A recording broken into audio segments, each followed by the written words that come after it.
In this video, I will explain how this car works and how these function and turn. Now, this is a simple Lego car, as you can see. This is an IR receiver, and this is a battery box. Here are two motors, as you can see.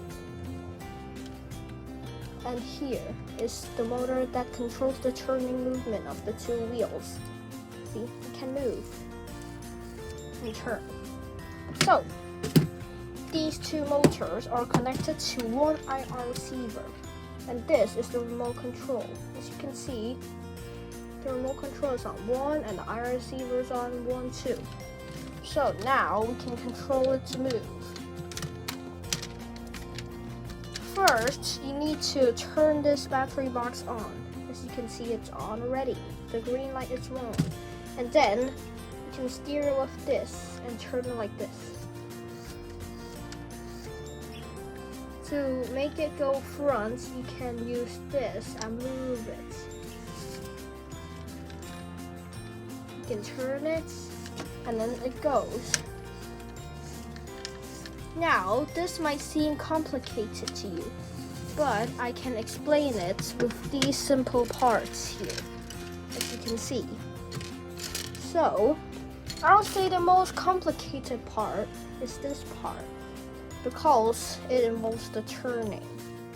So, first let's explain how this works. This is simply how, when you put this, connect this to a beam and connect this to a beam. Now these have to be really smooth, not like this rigid. As you can see, it's really rigid, I would say. You need to make this smooth, like swingy. As you can see, it's really swingy. For this one, it's quite rigid. It should actually fall down if it's smooth, and it should move around. So, if it's smooth, it can contribute to this turning to make it move smoother.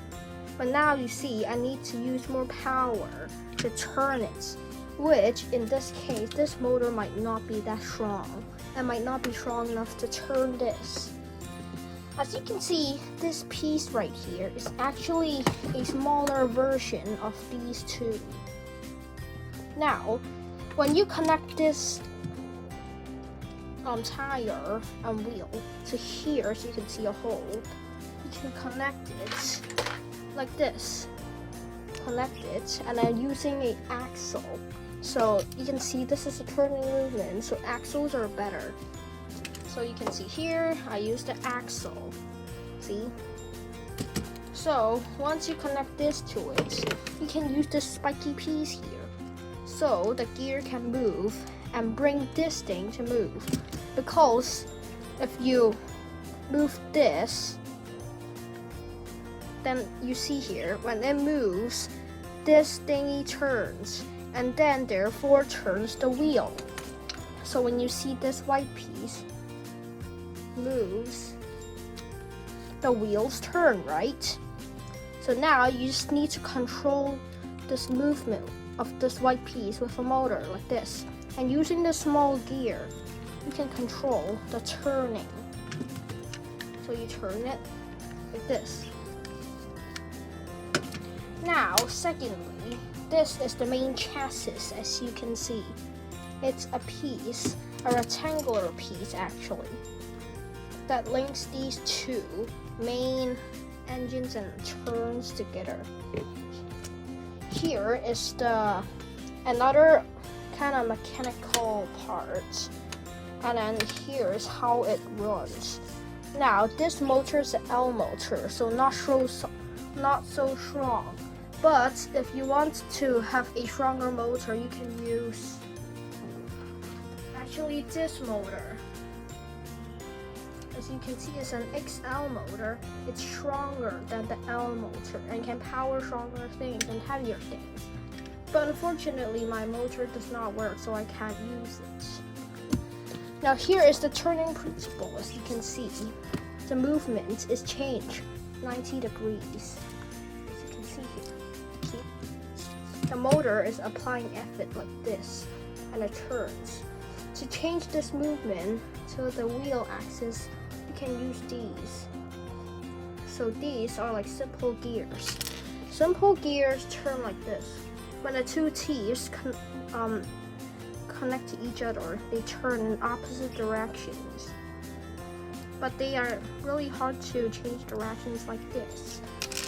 You can use this. These two gears are good for changing gears, this type.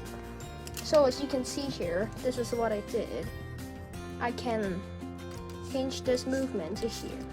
And now, when you combine these all together, you can make a good functioning car, which can turn and move forwards. If you want to add some more decorations and seats to this car or some side panels and stuff, you can add it here. Of this plank, you have a lot of thinking moves and a lot of space to add things. I hope you enjoyed this video and learned something about Legos. Thank you.